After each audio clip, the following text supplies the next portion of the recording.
Chapter 1. The world is conditioned for complacency and conformity, but things can be different.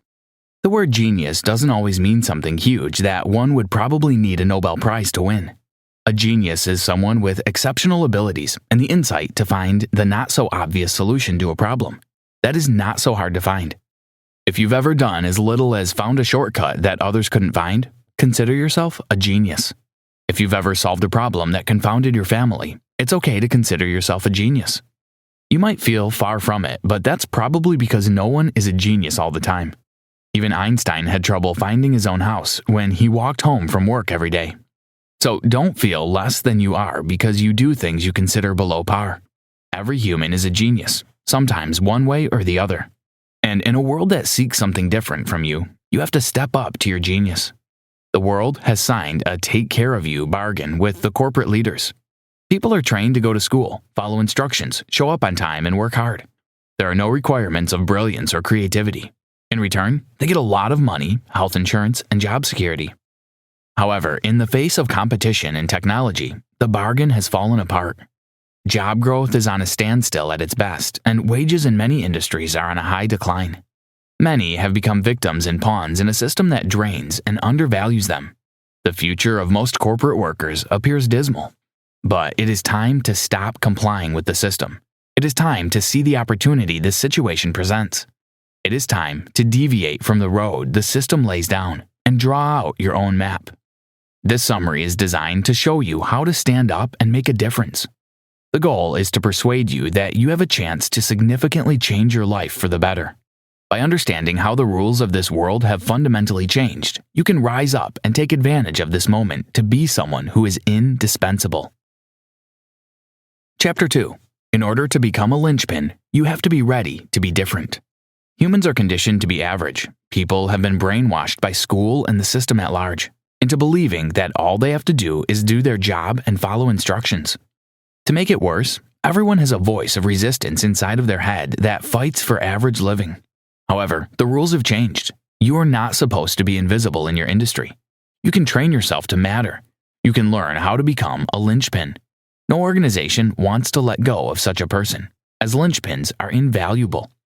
A linchpin is a person vital to an organization, a person that holds things together.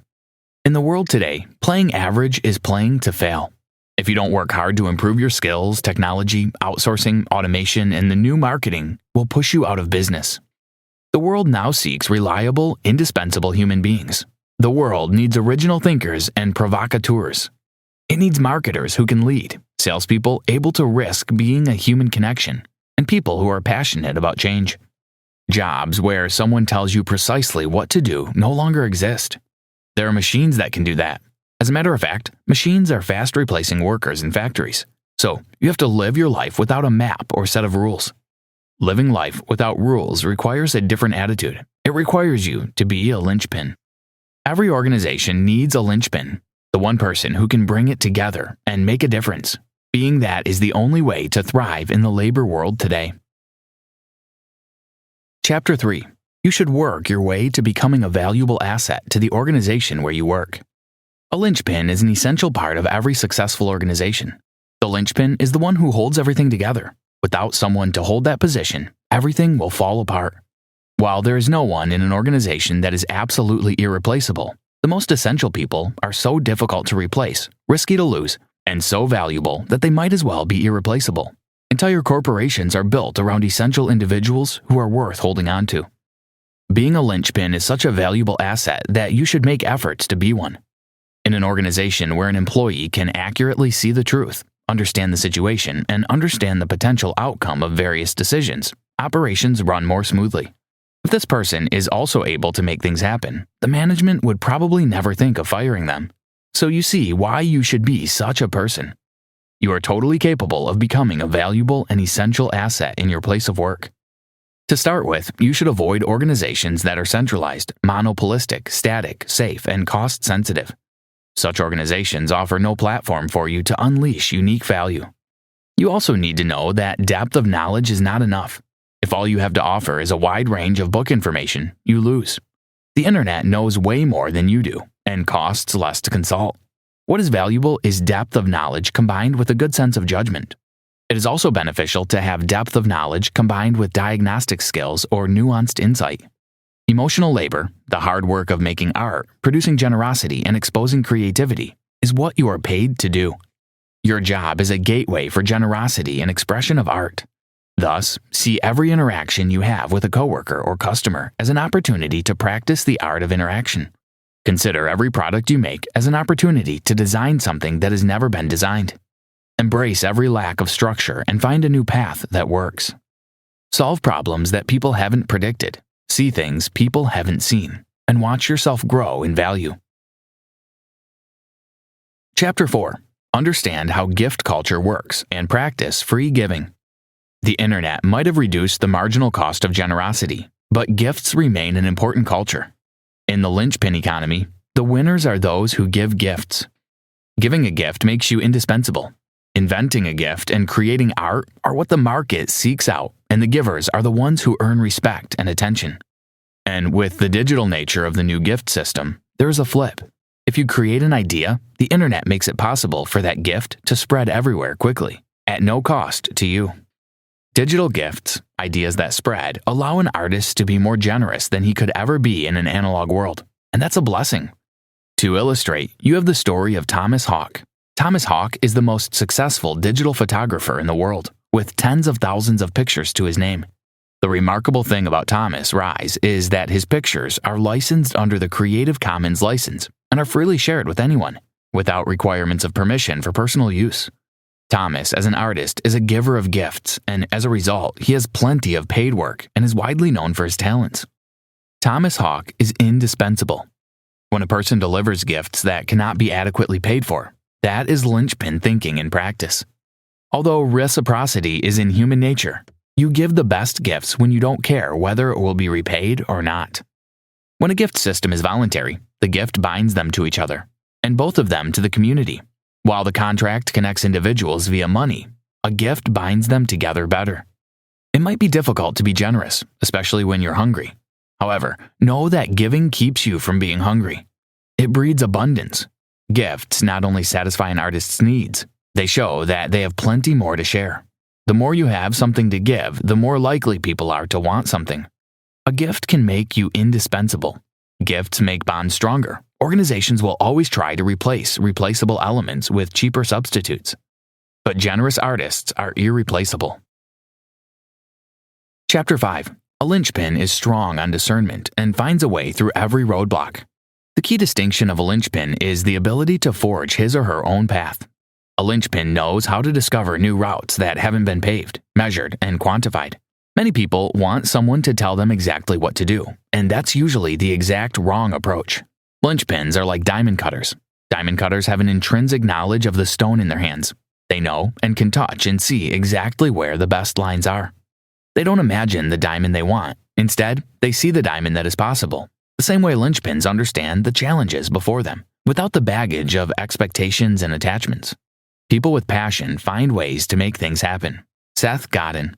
To be able to make a clear map, you need to have a correct picture of the world. It is vital that you know your position clearly and your destination before finding out how to get there. Seeing your position clearly isn't an easy task. No one has a transparent view of the world, but you have to abandon your worldview to be able to see clearly. It means being able to look at a business plan from the point of view of all the stakeholders involved. Seeing clearly means being able to do a job interview as though you weren't the interviewer or the applicant, but someone watching dispassionately from a third chair. It means that you're smart enough to know when a project is doomed. It is being brave enough to persevere when your colleagues are running off. The ability to view the world the way it is begins with coming to terms with the fact that it's not your job to change everything. This is important, especially if the act of working on that change harms you and your goals in the process. A linchpin has no time for whining or litigation. He or she is rather obsessively focused on the projects that have a likelihood of changing the outcome. Chapter 6. Social intelligence and emotional labor are necessary traits in every linchpin. Take two people who work in an investment bank, for instance. One of them has an MBA in finance, with a focus on using the Black-Scholes asset pricing model to value options. He's a quant jock and a pretty good one. The other person has worked hard to become adept at working with people, and as a result, has personal relationships with 27 of the bank's most important clients. Guess which one of them adds more value and is more difficult to replace? The one who builds personal connections, of course. This is because he is a real person, and a real person with a good personality wins over a robot anytime. When it comes to business sales, the key point of distinction between vendors calling on a company is rarely price. It is the perceived connection between the prospect and the organization. Also, when it comes to job satisfaction, the key point of distinction between places of work is rarely the work an employee is asked to do. Rather, it is the perceived connection between the employee and the people he or she works with. Discovering how to project enthusiasm and get people to root for you should be your goal as a linchpin in training. Being good with people is more than a competence. It is an art, and whoever has mastered it is an artist. Did you know? The Protestant Reformation gave way to the explosion of commerce that led to the commercialized world we live in now. Chapter 7. Don't give up even if your efforts to become a linchpin do not yield good results. To qualify as a linchpin, you are expected to have the following 7 abilities. You should be able to provide a unique interface between members of your organization. An organization is a network, and what holds it together is a sense of mission.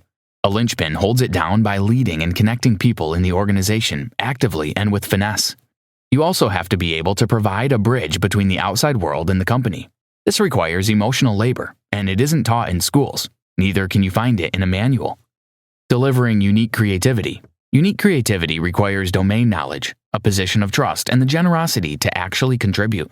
This is the hardest of all because not only do you need to have insight, you also need to be zealous enough to risk rejection that comes from delivering a solution. Managing a complex situation or organization. Linchpins are valuable during times of great complexity, as there is no manual to consult. Linchpins make their own maps in these cases, thus allowing the organization to navigate quickly. Leading customers. As markets fragment and audiences spread, consumers are seeking connection more than ever. A linchpin interacts with a consumer, performing his job of marketing as leadership. Inspiring staff. In most modern organizations, responsibility isn't clear, deliverables aren't very measurable, and goals aren't so cut. Hence, things slow down. The linchpin changes that through inspiring leadership. Providing deep domain knowledge. Having deep domain knowledge and combining it with smart decisions and generous contributions changes things. Possessing a distinctive talent. To become a linchpin, you have to bring to the table a power that is difficult to replace. Be bolder, be bigger, keep pushing yourself. There's no limit to your growth. Be aware that you might stray or falter in your efforts every now and then, but don't be discouraged. The challenge is to make efforts to be a generous artist, knowing that it just might not work, and that's okay. Whatever the difficulties, never stop making art. Keep learning and try harder. It is always better to try and fail than to merely keep failing. This is because trying makes you an artist and gives you the right to try again. Conclusion. You are not being called to magically change the entire world. Neither is this rocket science. All you are called to do is to be the artist you already are. When you stay true to yourself, you are able to make a difference and stand for something. You also get the respect and security you deserve. If you step up to this call, you have a gift to give, something to change a part of the world for the better. There's no barrier to your success, except the choices you make. And now that you understand that society rewards you for standing out, for giving gifts, for making connections, and for being remarkable, what are you going to choose to do with that information? Yes, there is a voice inside you telling you that you can't possibly make any difference. The voice tells you that you don't deserve it. It tells you people will laugh at you. But guess what? Right beside that voice, you have a genius inside of you, something big to share with the world. There's a possibility that you'll regret it if you hold back or settle for less than you deserve just because you're afraid. Make a choice to tune out the voice of resistance in your head and go on to become a successful linchpin. Get up to your call, embrace this new path, and start working on yourself. Develop your art, and you'll be amazed at how much you can change. Try this. Choose to focus on your work and be free of distraction. Get every insecurity and doubt out and become a master of yourself.